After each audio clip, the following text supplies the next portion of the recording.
يضلل فلا هادي له أشهد أن لا إله إلا الله وحده لا شريك له وأشهد أن محمدا عبده ورسوله ولا نبي بعده اللهم صل وسلم على سيدنا محمد وعلى آله وأصحابه ومن تبعهم بإحسان إلى يوم الدين أما بعد.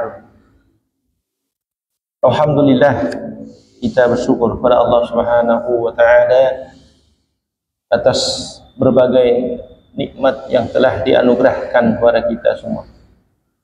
Hingga hari ini kita masih senantiasa istiqamah di dalam menghadiri majelis ilmu dan melakukan ketaatan pada Allah Subhanahu wa taala. Salawat juga salam semoga senantiasa tercurah limpahkan kepada Nabi kita Muhammad sallallahu alaihi wasallam, kepada keluarga dan kepada seluruh sahabatnya. Kaum muslimin jamaah salat subuh rahimani wa rahimakumullah. Semoga kita senantiasa diberikan kekuatan, kesehatan dan keistiqomahan, terutama dalam menjaga salat subuh berjamaah. Mengingat salat subuh beberapa pekan atau bulan ini lebih awal ya, pukul 4 lewat 3 atau lewat 5.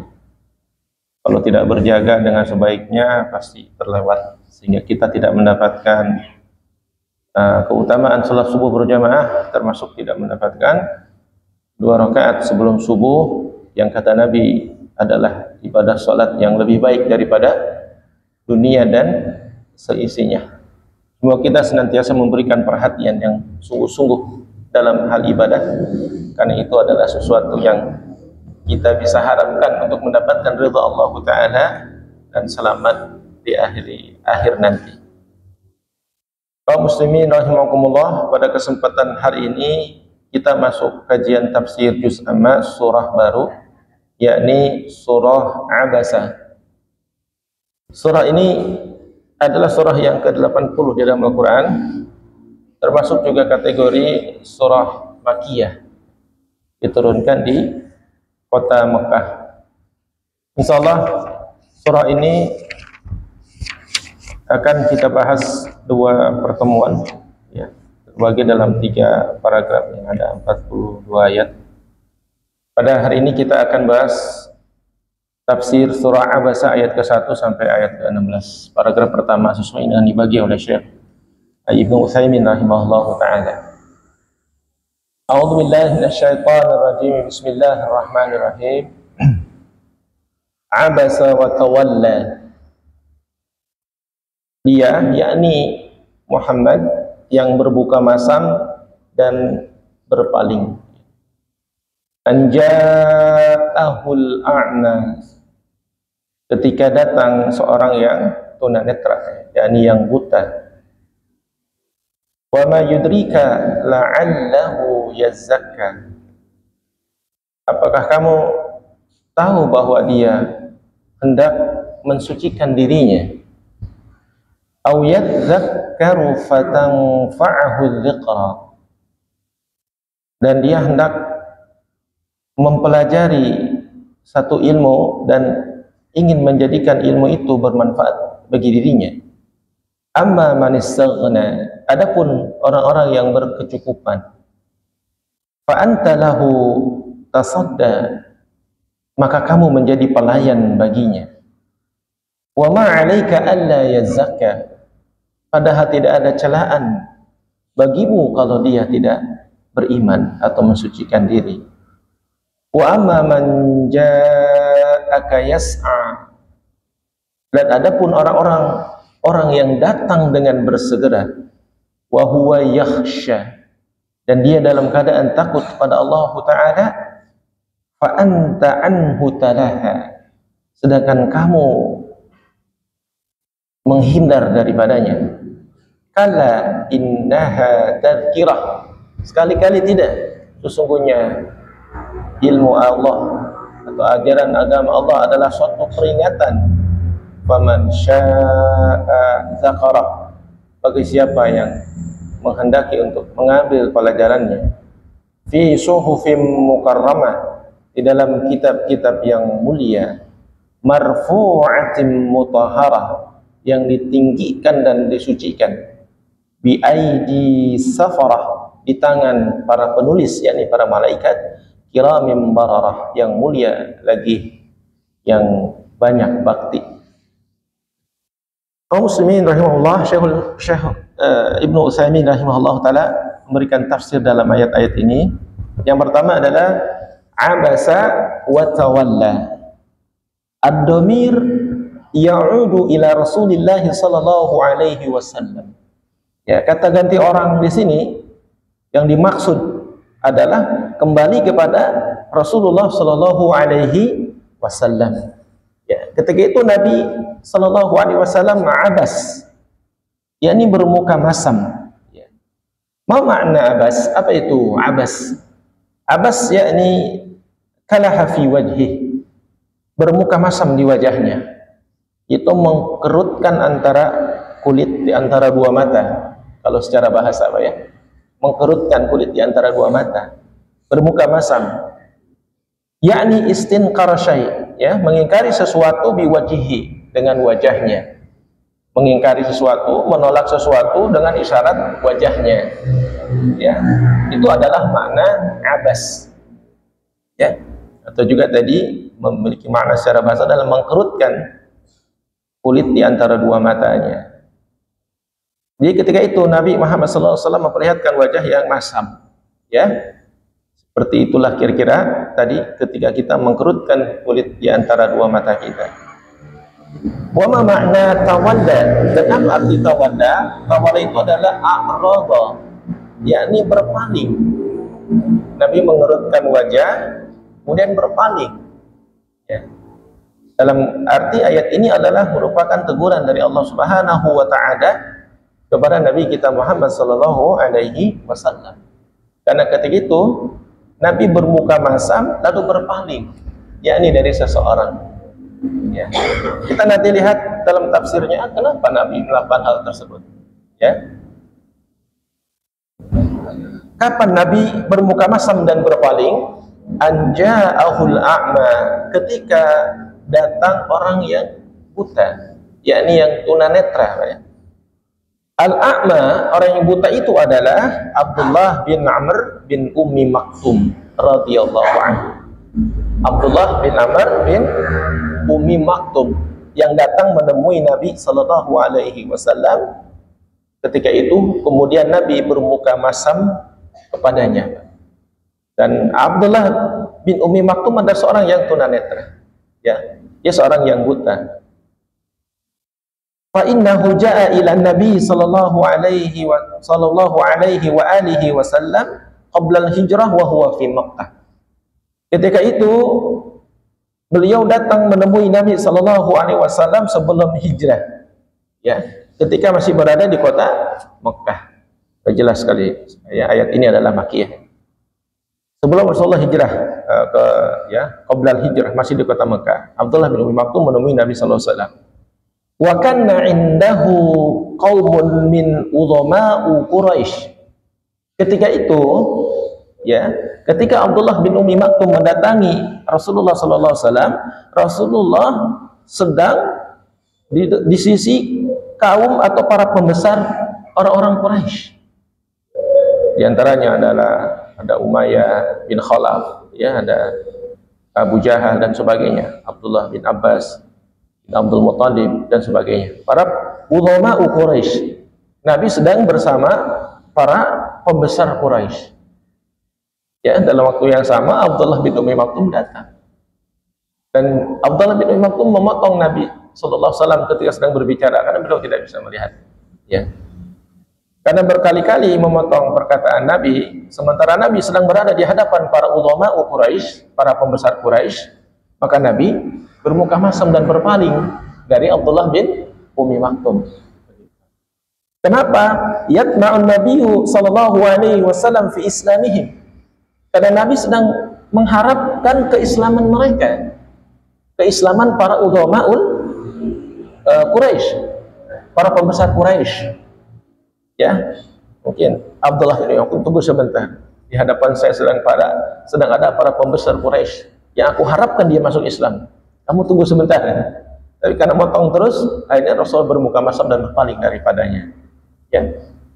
Wa minal ma'lum, sebagaimana kita ketahui, annal ulama wal ashraf, bahwa ketika para pembesar yang mulia ini idza aslamu, kalau mereka masuk Islam, ya, kana dzalika sababan li islami min tahtihim, maka menjadi sebab siapapun orang yang ada di bawahnya, siapapun yang mengikuti mereka akan menjadi Islam. Maksudnya begitu Nabi. Ya, ini para pembesar. Tunggu dulu Abdullah bin Umar udah termasuk muslim yang senior, Bang. Ini para pembesar ini sedang Nabi dakwahi. Kalau mereka masuk Islam, sababan di islami min tahtihim, menjadi sebab siapapun orang yang ada di bawahnya masuk Islam. Wa kana tama'an nabiyyu fihim syadidan, maka ketika itu Nabi memberikan prioritas yang lebih banyak kepada mereka. Nabi prioritaskan dulu para ulama. Abdullah bin Maktum tunggu sebentar gitu. Karena berulang kali mendesak sehingga bermuka masam. Faja'a hadal a'ma, maka datanglah orang buta ini Abdullah bin Maktum, yas'alu an-nabiy sallallahu alaihi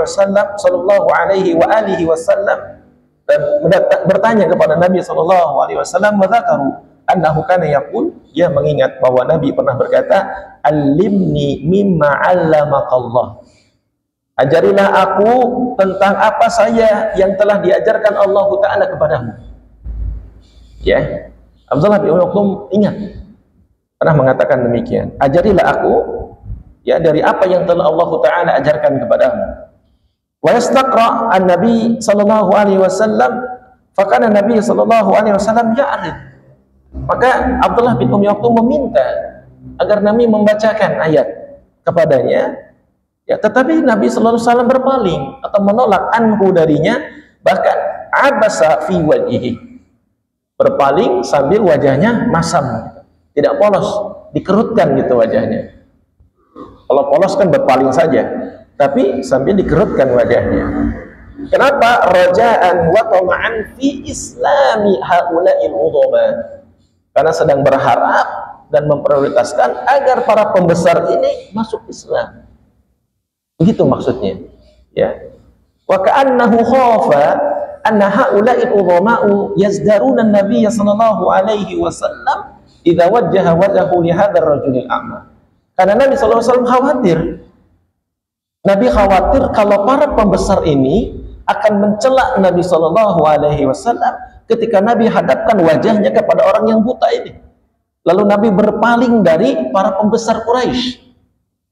Ya, Nabi hadapkan wajahnya ke Abdullah bin Maktum, berpaling dari para pembesar itu. Nabi khawatir akan dicela oleh mereka. Amaqala qaum Nuh, sebagaimana perkataan kaum Nuh, ya, nah kami tidak melihat orang-orang yang mengikutimu kecuali orang-orang yang paling hina di antara kami. Fakana Nabi alaihi salatu wassalam fi abusihi wa tawallihi yulahidu hadaini al-amraini. Ya. Maka Nabi sallallahu alaihi wasallam bermuka masam dan berpaling abusi wa tawal yulahidu hadaini al-amraini, karena memperhatikan dua sebab. Kenapa Nabi bermuka masam dan berpaling? Ada dua sebab. Ya, yang melatar belakangi Nabi bermuka masam dan berpaling. Al-amrul awal, sebab pertama adalah ar-raja'u fi islami haula'il udhama. Nabi berharap masuk Islamnya para pembesar ini. Itu pertama sebab. Nabi berharap masuk Islamnya para pembesar ini. Jika Nabi tidak ingin diganggu dulu oleh Abdullah bin Maktum. Wal amru tsani, perkara yang kedua adalah ana yazdaru an-nabiy sallallahu alaihi wasallam fi kauni yaltafitu ila hadzal rajulil a'ma alladhi huwa muhtaqarun indahum. Nabi sallallahu alaihi wasallam tidak ingin dicela, ya. Kemudian karena Nabi menoleh atau menengok kepada orang buta itu, karena mereka menganggap orang-orang para pembesar Quraisy itu, kalau Nabi menoleh dan berhadapan dengan Abdullah bin Maktum itu adalah muhtaqarun indahum, dianggap menghina oleh para pembesar itu. Jadi seakan-akan, loh, kok Muhammad mendahulukan orang buta daripada kami? Wah, menghina saya. Kira-kira begitu. Itu yang dikhawatirkan. Ya, kalau Nabi menoleh ke Abdullah bin Ummi Maktum, para ulama akan mengira bahwa dia sedang menghina mereka, bahwa Nabi sedang menghina mereka. Sehingga Nabi tidak berpaling dari wajahnya Abdullah bin Ummi Maktum. Wala syakka anna hadza ijtihadu min Rasulillah sallallahu alaihi wasallam. Tidak diragukan lagi bahwa ini ijtihad Nabi. Itu ijtihadnya Nabi. Nabi ketika itu beristihad, kira-kira apa yang harus saya lakukan? Pilihan Nabi sendiri. Ya, bukan wahyu dari Allah. Itu ijtihadnya Nabi, mendahulukan para ulama, berpaling dari Abdullah bin Ummi Maktum. Wa laisa ihtiqaran libni Ummi Maktum. Bukan karena bermaksud untuk menghina. Nabi tidak ada bermaksud menghina, melecehkan, merendahkan, mengabaikan Abdullah bin Ummi Maktum. Sama sekali tidak. Itu ijtihad Nabi. Situasinya seperti itu ketika itu. Ya, li'anna na'lamu anna Nabiy sallallahu alaihi wasallam la yuhimmuhu ila an tantashra da'watul haq bainal ibad. Karena kita tahu bahwa Nabi tidak punya kepentingan kecuali hanya mendakwahkan Nabi, menciarkan dakwah kebenaran di antara hamba-hamba Allah. Enggak ada kepentingan. Ya, Nabi sebagaimana kita katakan bahwa Nabi hanya ingin menyebarkan dakwah kebenaran kepada hamba-hamba Allah. Wa anna nasa indahu sawa'un, dan manusia di sisi Nabi semuanya adalah sama. Para pembesar sama, orang yang tunanetra sama, tidak dibedakan. Hanya Nabi itu sedang beristihad, mana yang prioritas. Ya, sedangkan Nabi tidak membedakan siapapun, Pak. Tidak membedakan siapapun di sisinya, sama sekali tidak. Maka dalam hal ini kita mengambil sebuah pelajaran bahwa kita pun tidak boleh membeda-bedakan setiap manusia. Ya, dia apakah dia para pembesar atau bahkan dia seorang tunanetra atau siapapun, dalam masalah dakwah dia adalah sama. Dalam masalah dakwah dia adalah sama. Tidak ada yang harus didahulukan, tidak ada yang harus diakhirkan. Bahkan Syekh mengatakan bal man kana asyadda iqbalan 'alal Islam fa huwa ahabbu ilaihi. Ya, maka siapa saja orang yang paling menerima ajaran Islam, orang yang paling menerima, fa huwa ahabbu ilaihi, itu yang paling dicintai oleh Nabi. Ya, di antara kaum muslimin kata itu yang paling menerima, paling menyambut ya ajaran Islam, itu yang paling Nabi cintai, bukan karena kedudukannya. Ya, bukan karena status sosialnya, bukan karena kondisi kesehatan tubuhnya, tidak. Siapapun yang paling menerima ajaran Islam, dia adalah ahabbu ilaihi, yang paling dicintai. Demikian juga kita kaum muslimin rahimakumullah. Kalau kita ingin dicintai oleh Nabi sallallahu alaihi wasallam, maka asyaddu iqbalan 'alal Islam, yang paling sangat menerima ajaran Islam. Bagaimana cara membuktikannya bahwa kita termasuk orang yang paling sangat menerima ajaran Islam, yang paling antusias menjalankan syariatnya, yang paling antusias menjalankan syariatnya, yang paling antusias mengikuti Nabi Sallallahu Alaihi Wasallam, baik dalam hal-hal yang wajib maupun dalam hal-hal yang sunnah.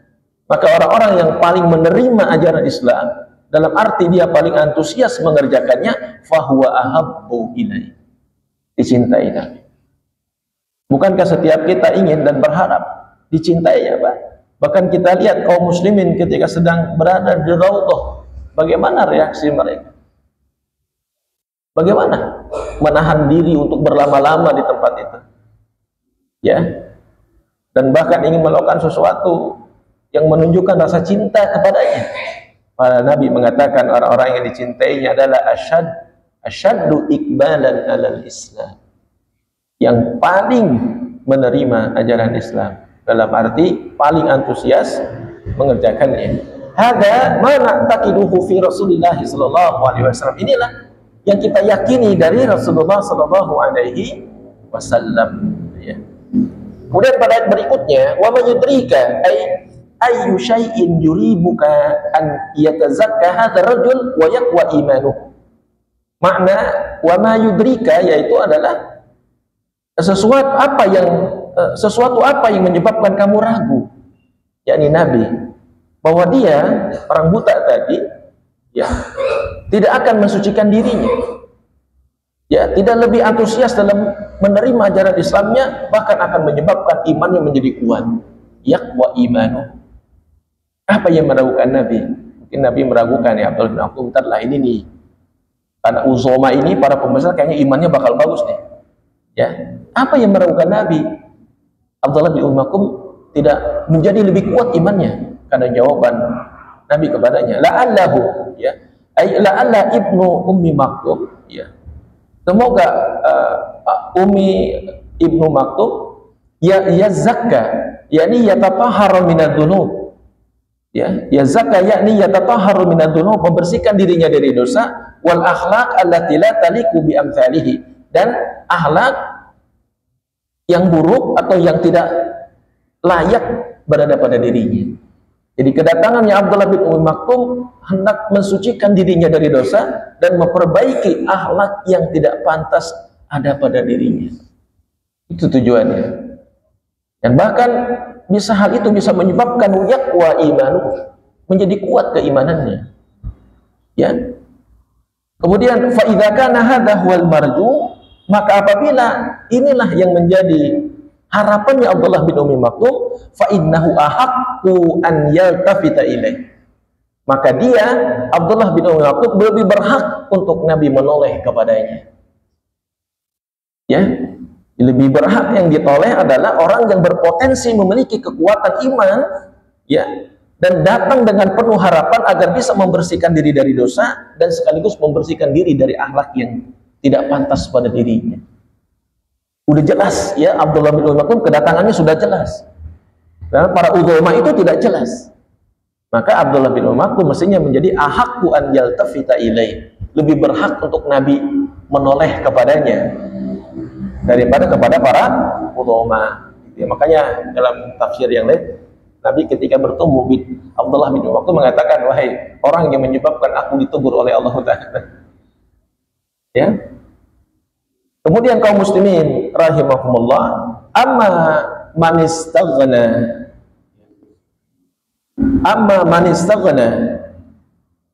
adapun orang-orang yang berkecukupan tadi yang sedang berada di hadapan Nabi, yakni uzama Quraisy, istaghna bimalihi li kasratihi.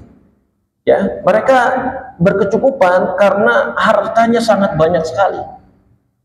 Hartanya sangat banyak sekali, Pak. Wastagna bijahihi liquwatihi, dan dia kaya karena kemuliaan dan kekuatannya. Kaya karena kemuliaan dan kekuatannya. Wa humul udhama'u, dan dia adalah para pembesar alladzina indan nabi fahada, dan ketika itu sedang berada di sisi Nabi, fahada fa anta lahu tasadda, maka kamu akan menjadi pelayan baginya. Ai tata'arradu 'alaika, tata'arradu wa tatlubu iqbaluhu 'alaika wa taqabbal 'alaihi. Itu kamu akan menghadap kepadanya dan dia akan meminta kamu menghadap kepadanya, maka kamu pun akan menghadap kepadanya. Ya, jadi orang-orang kaya hanya membuat kita menjadi pelayan baginya. Diminta untuk menghadap kepadanya, maka kita menghadap kepadanya. Ya, padahal wa ma 'alaika alla yazakka, tidak ada celaan bagimu kalau dia tidak beriman. Yani laisa 'alaika syai'un idza lam yatazakka hadzal mustaghni. Tidak ada sesuatu, tidak ada dosa, tidak ada celaan kalau orang-orang kaya ini tidak masuk Islam. Tidak ada celaan, ya. Li'annahu laisa 'alaika illa al-balagh. Karena sesungguhnya tugasmu hanya menyampaikan. Jadi kalau kemudian Nabi mendahulukan Abdullah bin Ummi Maktum, dia tidak Islam, laisa 'alaika junah. Laisa 'alaika syai', tidak ada masalah. Wa ma 'alaika, tidak ada celaan bagimu, Pak. Karena Nabi tugasnya menyampaikan. Ya, Nabi tugasnya adalah menyampaikan. Wa bayyana Allah Subhanahu wa ta'ala anna Ibnu Maktum radhiyallahu anhu aqrabu ila tazakki min haula'il udhama. Ya, maka Allah Ta'ala menjelaskan bahwa Abdullah bin Ummi Maktum radhiyallahu anhu lebih dekat untuk mensucikan diri daripada para pembesar ini. Lebih dekat, lebih berpotensi, ya, lebih serius untuk membersihkan diri, menerima dan menyambut ajaran Islam, syariat yang dibawa oleh Nabi Sallallahu Alaihi Wasallam dari para pembesar ini yang belum tentu masuk Islam. Dan kalau tidak Islam pun, ya, maka wa ma'alaika, tidak ada celaan.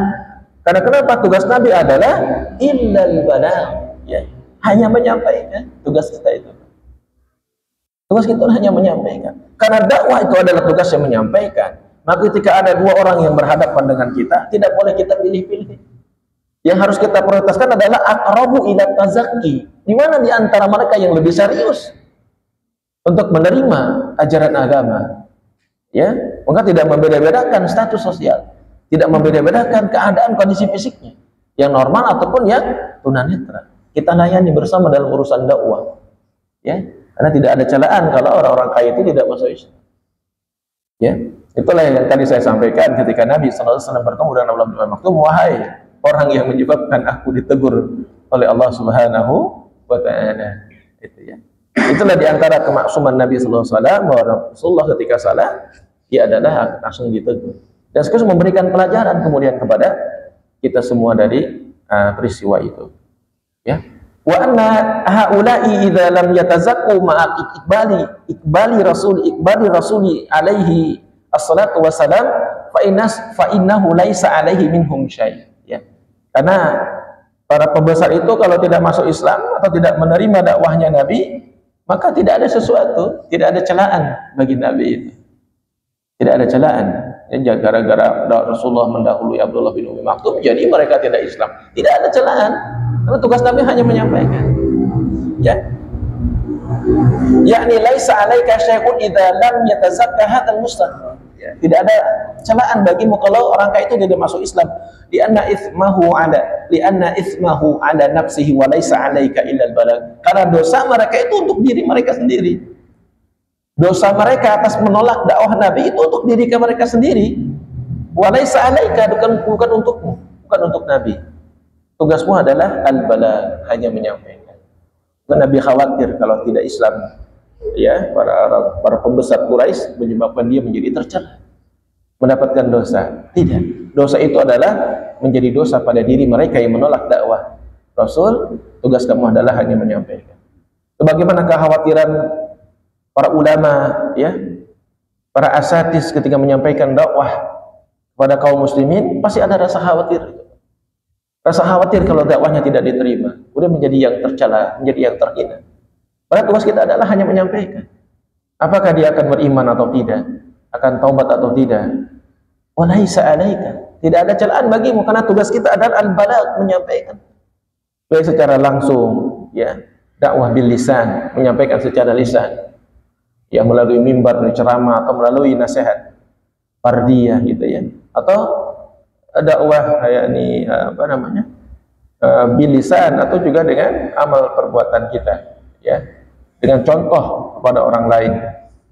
Maka jika tidak ada pengaruh dan respon yang positif dari mereka, walaisa 'alaika illa al-balagh. Tugas kita adalah hanya menyampaikan. Summa qala ta'ala, kemudian Allah Ta'ala berfirman, wa amma man ja'aka yas'a. Adapun orang yang datang ini dengan bersegera, yakni Abdullah bin Umi Maktum datangnya dengan bersegera, yas'a wa huwa yakhsha, dan dia dalam keadaan takut. Abdullah bin Umi Maktum lebih takut kepada Allah daripada para ulama tadi, Pak. Fa anta anhu talaha, kamu malah berpaling darinya. Hadza muqabil qaulihi. Karena ini kebalikan dari ini adalah amma man istaghna, adapun orang-orang yang kaya, fa anta lahu tasadda, maka kamu menjadi pelayan baginya. Wa amma man ja'aka yas'a, adapun orang yang datang dengan kesegera, yastajil, tergesa-gesa, bi ajli intihazil fursah, untuk mendapatkan kesempatan ila hudurin majlis an-nabi sallallahu alaihi wasallam, untuk bisa hadir dalam majlis Nabi. Ya, ada orang yang tergesa-gesa agar bisa mendapatkan kesempatan bisa hadir di majlis Nabi sallallahu alaihi wasallam. Ya, sedangkan para ulama hanya menyebabkan kamu menjadi pelayan baginya. Ya. Dan dia Abdullah bin Maktum adalah yakhsha, takut. Yakhafullah azza wa jalla biqalbihi li ilmihi wa bi 'azamatihi. Dan dia Abdullah bin Maktum adalah orang yang sangat takut kepada Allah Ta'ala dengan hatinya, ya, dengan ilmunya dan dengan keagungan Allah Ta'ala. Memiliki rasa takut yang luar biasa, sehingga menyebabkan dirinya antusias dalam mengambil ilmu, pelajaran, hikmah, dan antusias dalam menghadiri majlis-majlisnya Nabi Sallallahu Alaihi wasallam. Ya, karena itu kemudian Rasulullah Ta'ala memuliakan Abdullah bin Ummi Maktum ketika Nabi sedang keluar, ya, meninggalkan negerinya, maka Abdullah bin Ummi Maktum dipilih 2 kali untuk menjadi pengganti Nabi. Ya, memuliakan Abdullah bin Ummi Maktum. Dan jika kita ingin mendapatkan kemuliaan sebagaimana yang didapat oleh Abdullah bin Ummi Maktum, maka jadilah seperti orang yang memiliki rasa takut dan antusias yang luar biasa dalam menghadiri majelis-majelis ilmu. Ketika itu Abdullah bin Ummi Maktum antusias dan sangat ingin mengambil kesempatan untuk selalu berada di majlisnya Nabi, maka kita kemudian di majlisnya para ulama, di majlis-majlisnya kajian-kajian keagamaan.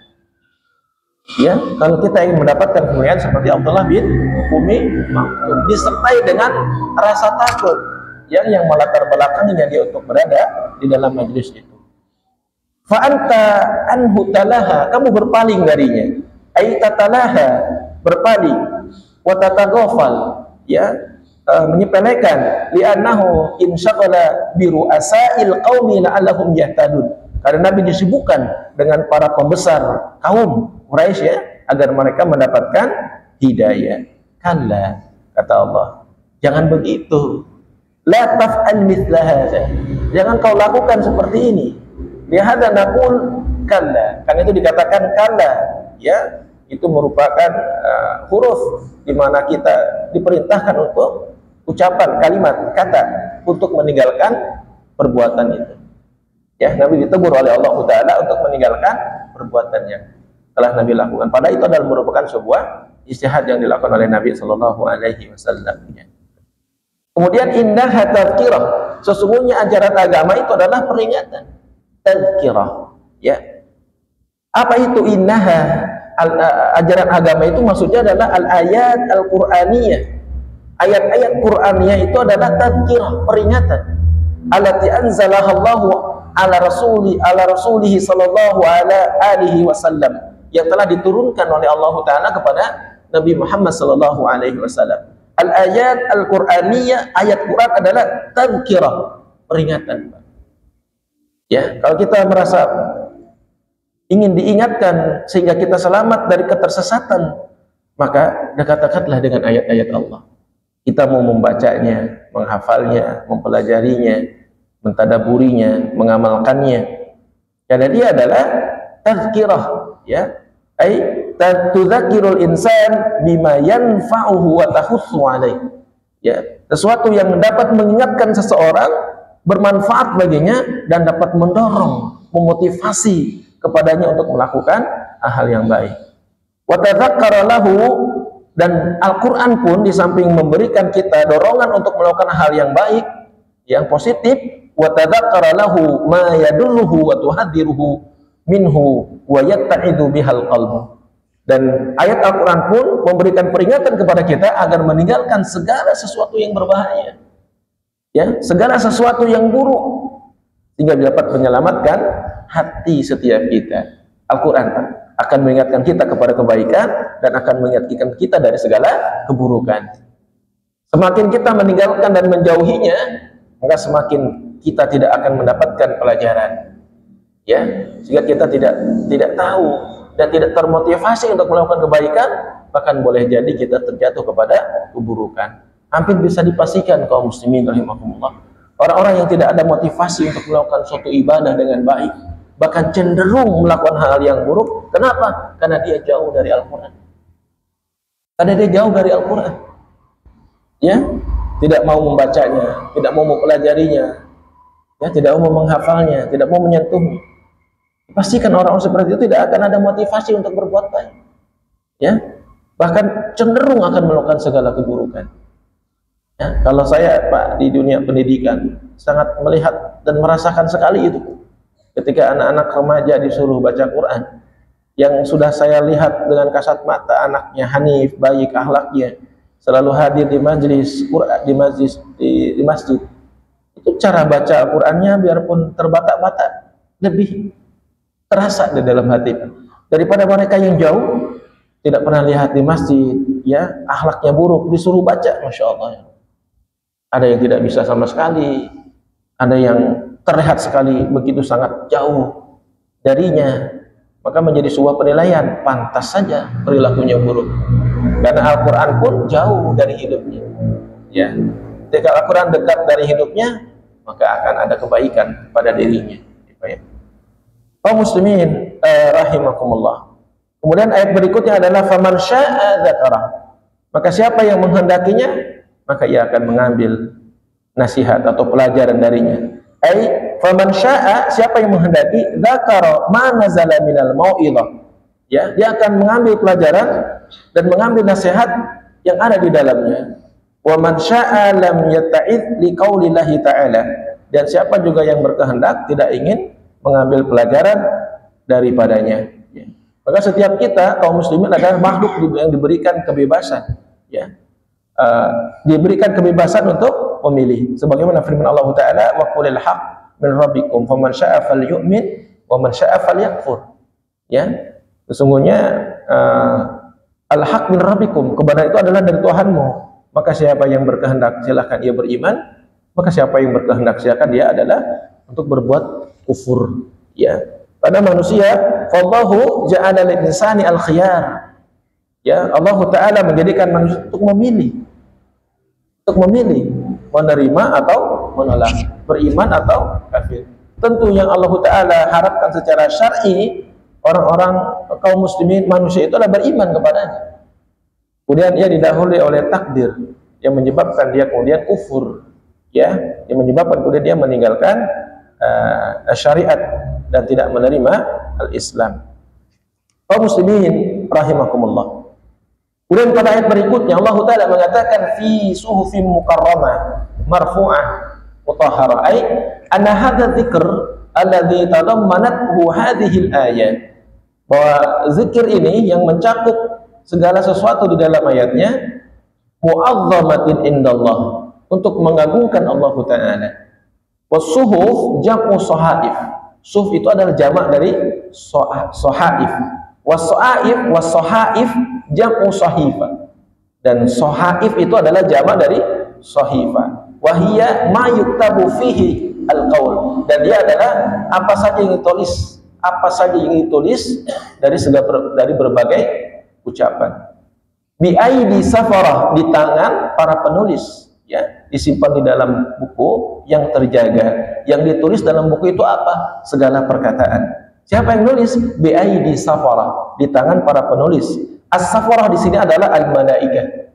Para malaikat, ya, mereka adalah as-safarah. Wasamu safratan li'annahum katabatun ma'khuzatun minas safar. Karena yang dimaksud dengan safara adalah katabah, yang menulis, yang diambil dari kata as-safar atau as-sifr, artinya adalah kitab qaulihi ta'ala. As-safar atau as-sifr, as-safarah itu artinya kitab, buku. Sebagaimana firman Allah Ta'ala, kamathalil himari yahmilu asfara, seperti himar atau keledai yang memikul buku-buku. Jadi kata asfar, safra itu adalah kitab, maknahu adalah buku. Ya.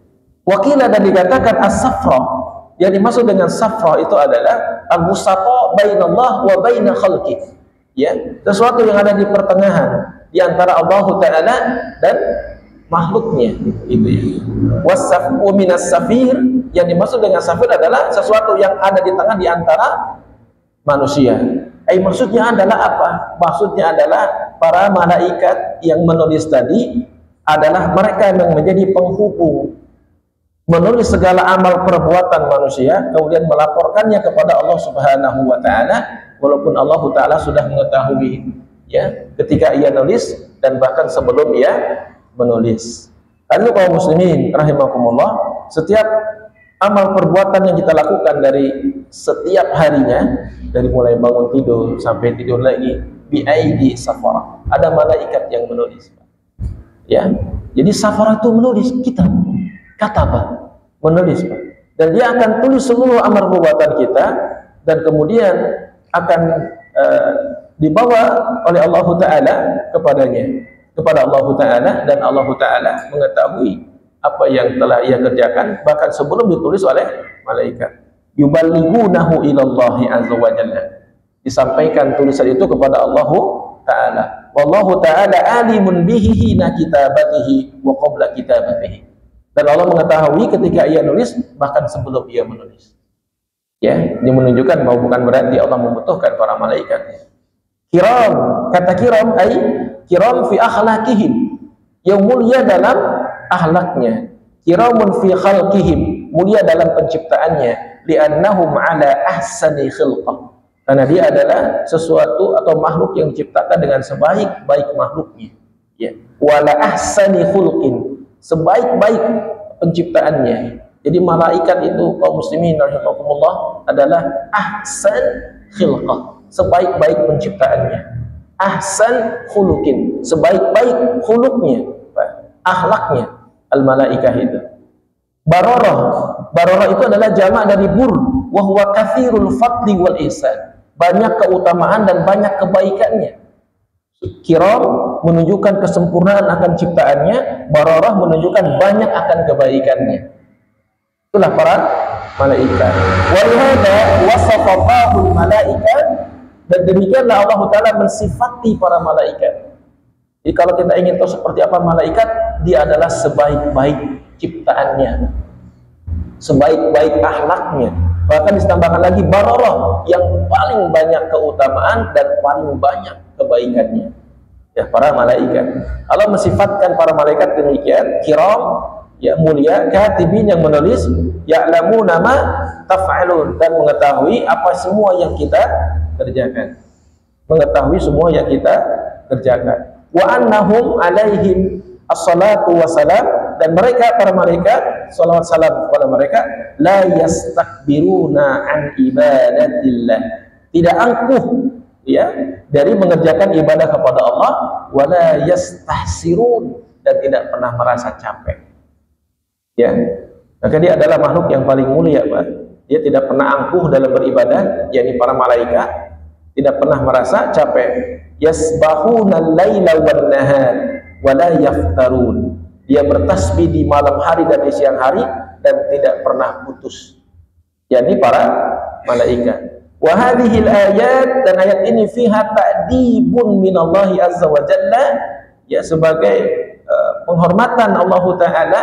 Wa ja'ala li khalqi alla yakuna hammuhum hamman syakhsiyan, ya yang Allah Ta'ala muliakan kepadanya, bahwa keinginannya adalah bukan keinginan seperti manusia. Kaum muslimin rahimahumullah. Kemudian Syekh mengatakan di penghujung penjelasan tafsir ayat ke-1 sampai ke-16 ini adalah dalam makna abasa wa tawalla an ja'ahul a'ma, yang bermuka masam dan berpaling ketika datang orang buta, ya. Salah sujumalin, ada 3 kalimat, dan yukhatibillahu fiha an-nabiyya sallallahu alaihi wasallam, ya, yang tidak digunakan untuk bercakap-cakap dengan Nabi sallallahu alaihi wasallam, li'annaha itabun, ya karena itu adalah sebuah celaan. Walau wajahat ila Rasulillah sallallahu alaihi wasallam bil khatabi lakinna syadidan alaihi lakinna ja'at bil ghibah, ya. Kalimat abasa dalam ayat ini ketika Allah Ta'ala menegur Nabi sallallahu alaihi wasallam adalah merupakan sebuah celaan. Tapi Allah Ta'ala menggunakan kata ghaib, dhamir ghaib, itu abasa, ya, bahwa tidak mungkin Allah Ta'ala menegur Nabi dengan sangat keras sehingga menggunakan dhamir abasa. Padahal bisa saja Allah Ta'ala mengatakan abasta wa tawallaita, engkau yang berbuka masam, engkau yang berpaling, anja'ahul a'ma, ketika datang orang yang buta, ya. Karena Nabi, maka Allah Ta'ala meninggalkan lafaz itu, lalu menggunakan dhamir ghaib, orang ketiga, Pak, ya, abasa, bukan abasta, ya, engkau yang bermuka masam, bukan watawallaita, tapi watawalla, abasa watawalla, menegur dengan keras, dengan kalimat celaan, tapi dengan bahasa yang baik kepada Nabi sallallahu alaihi wasallam. Dia tidak langsung ditujukan khitabnya kepadanya, tapi menggunakan dhamir ghaib, gitu ya, bukan abasta wa tawallaita, ya. Karena kata abasa wa tawalla itu memiliki hukum karahiyah, kebencian, ya. An yukhatiban Nabi sallallahu alaihi wasallam bi hadhil kalimah al-ghalidh wasyadid, dengan menggunakan kalimat yang cukup keras ini, Pak, Maka Allah Ta'ala menggunakan domir ghaib, sehingga kalimat keras itu menjadi lebih ringan diterasa oleh Nabi SAW. Padahal itu adalah merupakan sebuah teguran kepadanya. Kemudian kaum muslimin rahimakumullah, di dalam ayat ini juga Allah Ta'ala menyebutkan sifat seseorang secara fisik, yaitu adalah al-a'ma, si buta, gitu ya. Maka dalam hal ini, dalam ayat ini menjadi dalil ya ala jawazi laqab al-insan, atas bolehnya memberikan julukan kepada manusia biwasfihi, dengan sifat-sifat tubuhnya. Seperti apa? Al-a'ma, si buta. Kemudian al-a'raj, si pincang. Kemudian al-a'mash.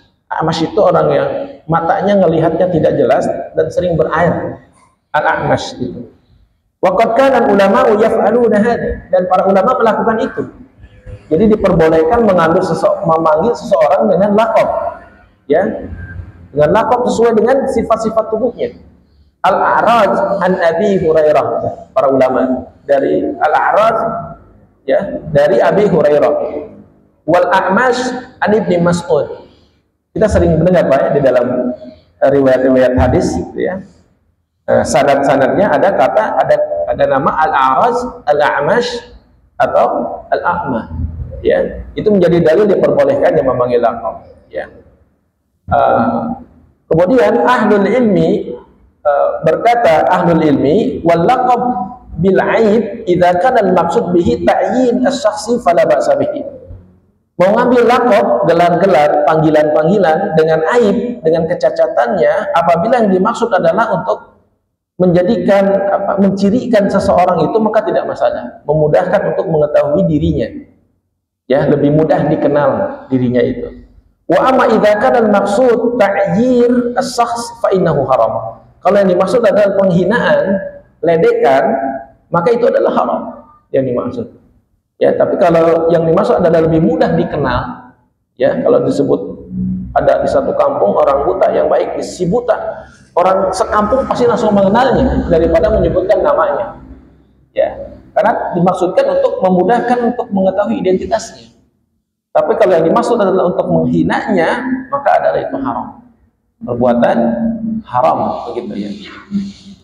Kemudian li'annal awal, karena yang pertama idza kana al-maqsud tabyinu syakhs, ya. Kalau yang pertama tadi bolehnya memanggil seseorang dengan laqab sifat-sifat tubuhnya, maksudnya adalah untuk memperjelas seseorang, jadi mudah untuk diketahui. Tad'u al-haja ilaih, dipanggil karena ada satu kebutuhan, mudah dikenal, gitu ya. Wasani, yang kedua yang disebut dengan haram adalah jika maksudnya adalah ta'yin, menghina, meledek, maka dalam konteks itu menjadi haram, tidak boleh. Tapi kalau konteksnya tidak menghina, karena mudah untuk dikenal dan diketahui siapa orangnya, maka disebutlah al-a'raf. Oh, al-a'raf itu, ya, al-a'ma, al-a'mash, begitu. Tapi kalau konteksnya dalam maksud menghina, maka adalah tidak boleh. Wallahu a'lam bishawab. Demikian kaum muslimin rahimakumullah, tafsir juz amma surah Abasa, paragraf pertama dari ayat ke-1 sampai ayat ke-16. Semoga kita bisa mengambil pelajaran ya dari ayat-ayat ini dan kita bisa terapkan dalam kehidupan sehari-hari. Wallahu a'lam bishawab. Sebelum ditutup dengan doa kafarat, barangkali ada pertanyaan dari jamaah. Mengapa Pak?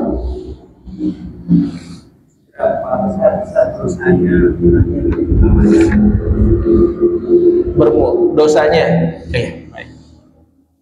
Sudah Pak? Ya baik. Berapa besar dosanya orang yang bermuka masam? Ya. Kalau kita lihat apa yang dilakukan oleh Nabi SAW merupakan sebuah ijtihad, ya, yang dilakukan oleh Nabi, walaupun tetap kemudian ijtihad itu menjadi salah dan ditegur dengan teguran yang keras, tapi Allah masih menjaga teguran itu agar bisa diterima lebih enak dengan menggunakan domir ghaib, ya, abasa bukan abasta, maka bisa menunjukkan bahwa itu termasuk dosa besar, ya, dan hal itu bisa menyebabkan seseorang tersakiti hatinya, ya, dan tidak mungkin menjadi dosa besar kalau kemudian Allah Ta'ala menegur Nabi SAW sehingga tidak terjerumus ke dalamnya, ya, sehingga Nabi tidak melakukannya lagi kepada Abdullah bin Umi Maktub, bahkan setelah peristiwa itu Nabi menjadi lebih hilem, lebih lembut kepada orang fakir dan miskin. Yang sebelumnya juga sudah lembut, tapi dengan peristiwa itu menjadi lebih lembut lagi kepada fakir dan miskin. Ya, karena Allah Taala menjaga Nabi Sallallahu Alaihi Wasallam, maka menegur apa yang telah dilakukannya, walaupun sebenarnya kalau kita lihat konteksnya kita memahaminya, tapi bagi Allah Taala tidak. Maka teguran itu keras sebenarnya, Pak. Tapi Allah mengubah teks bacaannya, bukan abasta wa tawallaita, ya, engkau yang masam, bukan, tapi abasta wa tawalla. Jadi lebih santun gitu tegurannya itu. Bahkan bisa menjadi dosa besar. Ya. Sesuatu yang harus kita hindari, bahwa kita di dalam syariat Islam diajarkan untuk memperlakukan orang itu sama, ya, baik dia orang yang biasa, ya, atau yang tunanetra atau yang memiliki kecacatan, kita perlakukan sama. Apalagi dalam masalah dakwah, ya, mau ngaji, mau belajar agama, sama. Orang yang tunanetra, para pembesar, para pemuka, sama. Jika dalam menuntut haknya untuk menerima dakwah atau ajaran agama, tidak kita bedakan, udah orang yang cacat nanti aja ngajinya, tidak, tapi sama. Yang sampai kita pun mendapatkan kesalahan yang sebagaimana Allah Ta'ala menegur Nabi kita Muhammad Sallallahu Alaihi Wasallam, sehingga dia tidak terjerumus ke dalam suatu perbuatan dosa. Allahu a'lam bishawab. Demikian. Ada lagi, Pak? Cukup ya? Baik, Bapak-bapak sekalian, kita cukupkan kaji kita pada pagi hari ini dengan membaca kafarat majlis. Subhanakallahumma bihamdik, asyhadu an la ilaha illa anta, astaghfiruka wa atubu ilaik. Hadanallahu wa iyyakum. Assalamualaikum warahmatullahi wabarakatuh.